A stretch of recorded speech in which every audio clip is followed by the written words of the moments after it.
హర్యానాలోని ఫరీదాబాద్లో ఉన్న సూరజ్కుండ్లో ఎగ్జిబిషన్ జరుగుతోంది. ఎగ్జిబిషన్కు వచ్చిన పలువురు భారీ ఊయల్లో ఊగుతున్నారు. అది కిందికి పైకి ఊగుతూ ఒక్కసారిగా పడిపోయింది. దీంతో అందులో ఉన్న వారిని రక్షించడానికి వెళ్లిన ఓ పోలీసు అధికారి మృతి చెందారు. మరో 13 మంది గాయపడ్డారు. వారిలో 3 పరిస్థితి విషమంగా ఉందని అధికారులు చెప్తున్నారు. స్క్రీన్ మీద దృశ్యాల్లో కూడా మీరు చూస్తున్నారు. సూరజ్కుండ్లో గత 31వ తారీఖున మేళా ప్రారంభమైంది. అక్కడ జనవరి 31న ఫిబ్రవరి 15 వరకు ఈ ఎగ్జిబిషన్ జరగబోతోంది. ఈ క్రమంలో నిన్న హాలిడే కావడంతో పెద్ద సంఖ్యలో ప్రజలు అక్కడికి వచ్చారు. ఎగ్జిబిషన్కి వచ్చి వాళ్ళంతా చాలా సంతోషంగా సరదాగా గడుపుతున్నారు. అక్కడ భారీ ఊయలలో ఊగుతుండగా ఒక్కసారిగా అది విరిగిపడింది. ఒక్కసారిగా అది ఊడిపోయి కింద పడ్డది.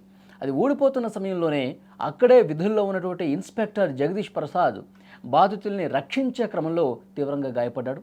తోటి సిబ్బంది ఆయన హుటాహుటిన దవాఖానాకు తరలించారు. ఆసుపత్రికి తీసుకెళ్తే అప్పటికే అతను ప్రాణాలు కోల్పోయినటువంటి పరిస్థితి. మరో నెల రోజుల్లో జగదీష్ పదవి విరమణ చేయనున్నట్టు తెలుస్తోంది. కాగా ఈ ప్రమాదానికి ముందు రోజు మేళాలో ఓ ఫుడ్ కోర్టు గేటు భారీగా గాలి దుమారానికి కూలిపోయినటువంటి పరిస్థితి కూడా ఉంది. దీంతో చిన్నారి సహా ఇద్దరు అక్కడ గాయపడ్డారు. భారీ ఊయల ఊడిపడినటువంటి ఘటనపై ఎఫ్ఐఆర్ నమోదు చేశారు పోలీసులు. కేసు దర్యాప్తు చేస్తున్నారు. కాగా ఈ ఘటనపై హర్యానా సీఎం నాయబ్ సైని దిగ్భ్రాంతి వ్యక్తం చేశారు. ప్రాణాలు కోల్పోయిన పోలీసు అధికారి కుటుంబానికి సంతాపం తెలియజేశారు. గాయపడ్డ వాళ్ళకి మెరుగైన చికిత్స అందించాలని అధికారులు కూడా ఆదేశించారు. క్షతగాత్రుల కుటుంబాలను అన్ని విధాలుగా ఆదుకుంటామని చెప్పారు.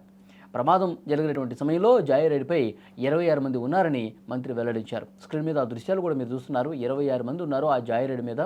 ఒక్కసారిగా అప్పటి వరకు అక్కడ అంతా కూడా చాలా సంతోషంగా ఆనందంగా గడిపారు. ఎందుకంటే ఎగ్జిబిషన్స్కి చాలా ఉత్తేజంతో ఉత్సాహంగా వస్తారు. కుటుంబ సభ్యులు అందరూ, చిన్న పిల్లలు పెద్దలు అందరూ కలిసి సరదాగా గడుపుదామని వచ్చారు. ఫిబ్రవరి 15వ తారీఖు వరకు ఎగ్జిబిషన్ ఉంటుంది. సో నిన్న సెలవు దినం కావడంతో, వీకెండ్ కావడంతో పెద్ద ఎత్తున అక్కడికి జనం వస్తారు. స్థానికంగా ఉన్నటువంటి కుటుంబాలన్నీ కూడా సంతోషంగా గడుపుదామని చెప్పి వస్తే ఆ సంతోషం కాస్త ఆఖరికి విషాదంగా మారిపోయినటువంటి పరిస్థితి ఉంది. ఆ జాయ్ రైడు వాళ్ళు ఎంతో సంతోషంగా, అందులో పిల్లలు పెద్దలు అందరూ కూడా ఉత్సాహంగా గడుపుతున్నారు. కేకలు వేస్తూ చాలా సంతోషంగా గడుపుతున్నటువంటి దృశ్యాలు మనకు కనిపిస్తున్నాయి. కానీ ఒక్కసారిగా అనుకోనటువంటి ఘటన, ఒక్కసారిగా జరిగినటువంటి ప్రమాదంతో అక్కడ ఉన్న వాళ్ళందరూ కూడా షాక్ అయిపోయారు. తిరుగుతూ ఒక్కసారిగా ఊడిపోయి ఆ ఉయ్యల కింద పట్టడంతో ఆ సమయంలో దాంట్లో 26 మంది ఉన్నారండి. 26 మంది ఉన్నారు.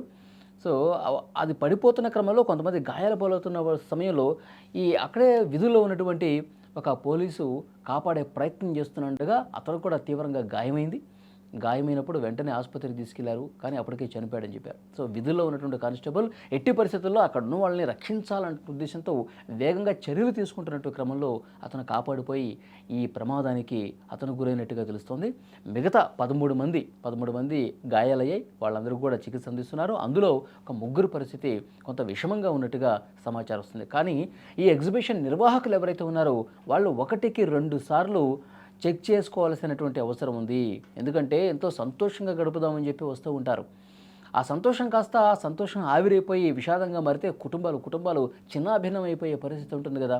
ఎందుకంటే 10ల సంఖ్యలో దాని మీద ఎక్కి రైడ్ చేస్తూ ఉంటారు ఉల్లాసంగా గడపడం కోసం. వాళ్ళు ప్రతిరోజు కూడా వాళ్ళ పనుల్లో నిమగ్నమై ఉంటారు, బిజీగా ఉంటారు, జాబులు చేస్తూ ఉంటారు, ఏదో పనులు చేసుకుంటూ ఉంటారు. కుటుంబంతో సరదాగా గడుపుదామని వస్తే మళ్ళీ జీవితం లేకుండా పోతే ఎట్లా?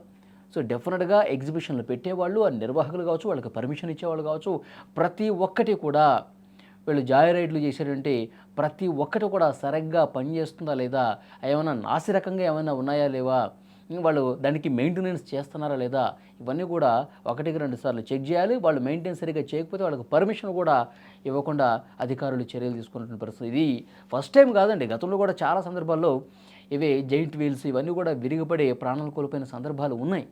సో డెఫినెట్గా ఈసారి పర్మిషన్స్ ఇచ్చేటప్పుడు ప్రతి ఒక్కటి కూడా క్షుణ్ణంగా అక్కడ ఉన్నటువంటి మున్సిపల్ అధికారులు, సంబంధిత శాఖ అధికారులు తనిఖీలు చేసి ఏం ప్రమాదం లేదు, ఎలాంటి ఇబ్బందికర పరిస్థితులు లేవని నిర్ధారించుకున్న తర్వాతే ఇలాంటి వాడికి పర్మిషన్స్ ఇవ్వాల్సినటువంటి అవసరం ఉంది. ప్రస్తుతం ఆ పోలీసు కుటుంబ సభ్యులైతే తీవ్ర మనోవేదనలో ఉన్నారు. మరొక నెల రోజుల్లో అతను పదవి విరమణ కూడా చేస్తారంట. సో విరమణ చేసేటువంటి సమయంలో ఒక నెల రోజుల ముందు ఇంత విషాదకరమైనటువంటి పరిస్థితి ఆ కుటుంబంలో నెలకొనటం పట్ల ఆ కుటుంబం కూడా తీవ్ర ఆవేదన వ్యక్తం చేస్తోంది.